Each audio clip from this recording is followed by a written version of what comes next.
I know it might not look like it, but this just very well may be considered the little brother of the V12 E53 LeMans. Find out how and find out why.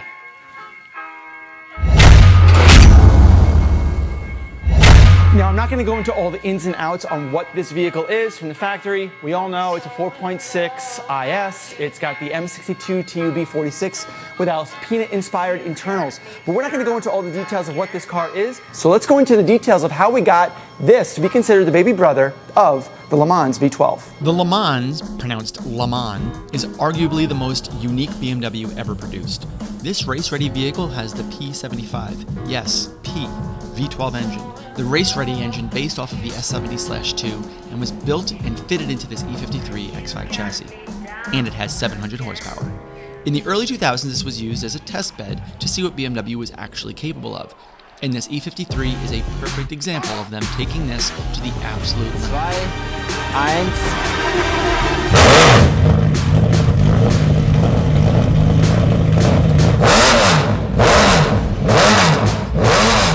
Here, we're building our own version that admittedly does not have a specific startup sequence of events just to get the engine running.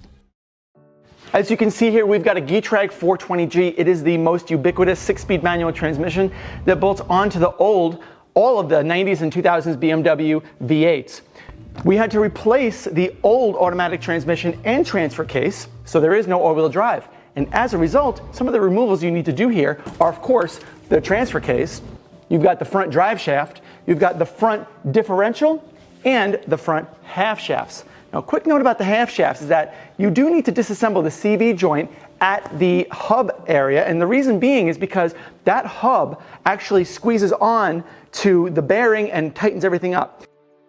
One of the things you might notice up here is this silver bracket. This silver bracket is my transmission bracket. Actually, it holds the Getrag 420G in place. It's got a couple of normal M20 style small rubber mounts that hold the transmission in place. This is a custom bracket, so you do need to allow for some sort of customization here when you're doing these types of swaps.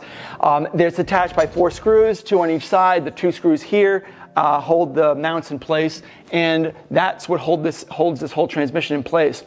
And now we've got like a big transmission tunnel that doesn't have the support that it needs.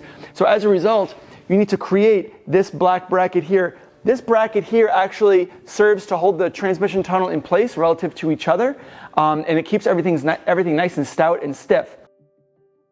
You need new front springs.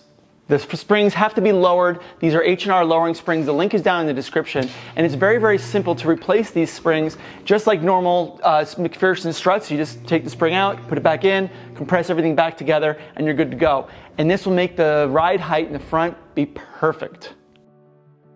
Now, because BMW never made either a manual rear-wheel drive or all-wheel drive E53, there is a need for a custom drive shaft, particularly the front half, but in this case we did a custom front and rear half made by Driveshaft Pro. They are in Southern California. They are a great company to work with. They make custom drive shafts to any specification. So they did build this custom drive shaft with the guibo of the LK 96mm right there, and that goes directly to our rear end. And I wanted to talk a little bit more about the rear end and why the rear end of this X5 is so special. So what we have in this rear end is the differential from an E60 M5. It's a 362 gear and it's limited slip, which is obviously required because you're going rear-wheel drive. It's almost mandatory to have a limited slip, not only from a performance-based perspective, but perhaps even from a safety-based perspective. Using the E60 M5 literally bolts onto the subframe of the E53. It is perfectly aligned. The downside, as I said earlier, is that your drive shaft, the rear half of the drive shaft needs to be custom now because your front flange on the E60 M5 is larger than the normal E53, which is medium case. So we've got a custom drive shaft. This puppy bolts right on. Unfortunately, just like the front flange, the side flanges also are larger. And as a result, the half shafts of the E53 no longer work. So what half shafts do you use that'll be the same length, that'll have the same spline, and the same flanges that bolt to the differential? E60 M5. You may notice with your stock exhaust that you have a slight interference between the exhaust pipe and the differential cover. It doesn't seem to be hitting right now, but it's very close. And you just have to be careful about that. If you want to shave off one of these fins in order to make it fit so you don't have any interference, that's fine, but it's just something to be aware of. One more little tidbit about why we ended up going with a new rear end. This is a very, very heavy car. It's about 5,000 pounds. And when you take away one of the differentials that's sharing the torque to move this thing, you now rely on the entire amount of torque to go through one differential. 188 millimeter differential is very difficult to transfer all that torque. You're going to overheat it, wear it out, and that's exactly what happened here when we finished this swap last year. That's why we upgraded to a large case 210 millimeter differential with a better ratio, limited slip. It's got all the goodies. So the shifter that we have here is literally integrated from a E53 X5. It's a 3.0. It's the M54. That did come in a 5 or even a 6-speed manual. So the shift carrier that we used was utilized here, but like I said, that needed to be modified, which is aluminum. So we had to do some aluminum TIG welding in order to extend it. Remember, there is no transfer case and the transmission is smaller, so we needed to make some modifications to both the shift carrier and the shifter selector rod as well in order to get this to fit correctly. But once you do, it shifts like butter. So now we get inside, we get into the electronics, we get into the coding, we get into the wiring. We have to code the cluster, we have to code the cluster to be manual, so it removes that PRND on the cluster, removes that completely. We also need to code the DME in order to load it with the correct program. This is the assembly line number 753392. That is from an E39 540 manual.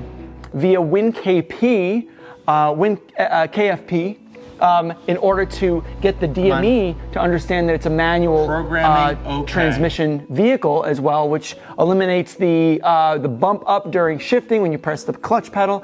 So there's a lot of that programming that needs to happen there. As far as wiring goes, there's a good number of things that you need to do physically with the wiring on the DME and in the cluster. You've got your reverse light wiring that is controlled by the cluster. So when you go into reverse, you have to send a ground signal into the cluster. So there's a wire that you need to add to the cluster in order to get that to recognize that those reverse lights need to turn on. Wire, and I snaked it up, and I snaked it into pin 25 on A63. That's the blue connector on the back side here. You can see that blue connector. And then the other pin from the reverse wire goes directly to ground, which I've just installed right there. So it's just a regular chassis ground. You've also got clutch pedal wiring. You've got a new clutch pedal sensor here, and that clutch pedal sensor needs to be wired to ground. So we have 3 wires here. In this case, we've got our gray with a purple, and this one actually goes to fused power, which we can just tap in from the brake pedal switch. Actually, we can tap into that same one. We've got our ground here, which is a brown with a black, and then we also have this one here is a blue with a black stripe, and that one I've already got a wire snaked up here. That's going to end up going to the DME so that the DME knows the pedal position. So there's the wire connected, the right correct pin crimped, and this is the wire that I need to snake around. And then finally, you need to bypass the transmission module so that the key goes straight to the starter. There is some wiring you need to do, because if you don't, what you do is you turn the key, you wait about 2 or 3 seconds, and then it engages the starter. Turn and hold.